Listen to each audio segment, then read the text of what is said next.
There was a time when I would have had to explain to you what an N95 mask is, how it is designed to filter out 95% of fine particles, defined as stuff in the air less than 2.5 microns in size. But of course you know that now.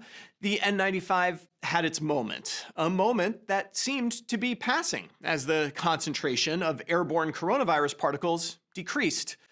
But as the poet said, all that is less than 2.5 microns in size is not coronavirus. Wildfire smoke, that is also chock full of fine particulate matter, and so N95s are having something of a comeback.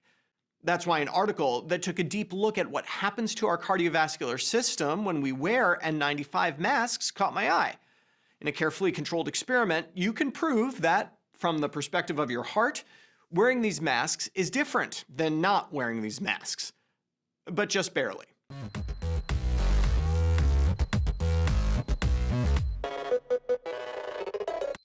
Mask wearing has been the subject of intense debate around the country. While the vast majority of evidence, as well as the personal experience of thousands of doctors, suggests that wearing a mask has no significant physiologic effects, it's not hard to find those who suggest that mask wearing depletes oxygen levels or leads to infection or has other bizarre effects. In a world of conflicting opinions, a controlled study is a wonderful thing, and that's what appeared in JAMA Network Open this week. This isn't a huge study, but it's big enough to make some important conclusions.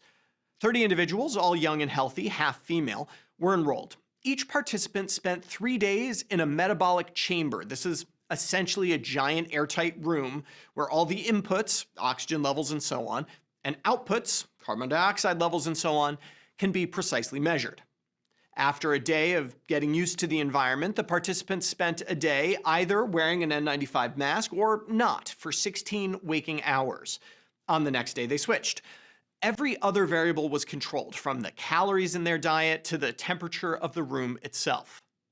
They engaged in light exercise twice during the day, riding a stationary bike, and a host of physiologic parameters were measured. The question, of course, being, would the wearing of the mask for 16 hours straight change anything? And the answer is yes, some things changed, but not by much. Here's a graph of the heart rate over time. You can see some separation with higher heart rates during the mask wearing day, particularly around 11 a.m. when light exercise was scheduled. Zooming in on the exercise period makes the difference more clear. The heart rate was about 8 beats per minute higher while masked and engaging in exercise. Systolic blood pressure was about 6 millimeters of mercury higher. Oxygen saturation was lower by 0.7%.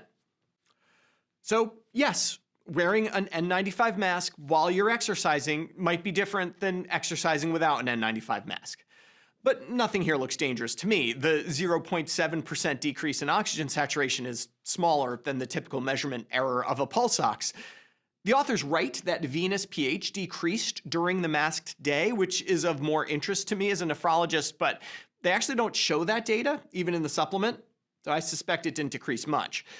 They also showed that respiratory rate during exercise decreased in the masked condition. That doesn't really make sense when you think about it in the context of the other findings, which are all suggestive of increased metabolic rate and sympathetic drive.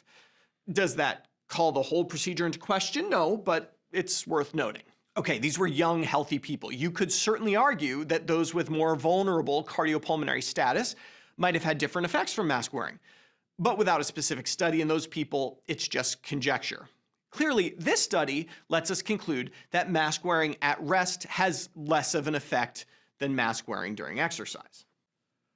But remember that in reality, we are wearing masks for a reason. One could imagine a study where this metabolic chamber was filled with wildfire smoke at a concentration similar to what we saw in New York City. In that situation, we might find that wearing an N95 is quite helpful. The thing is, studying masks in isolation is useful since you can control so many variables, but masks aren't used in isolation. In fact, that's sort of their defining characteristic. For Medscape, I'm Perry Wilson.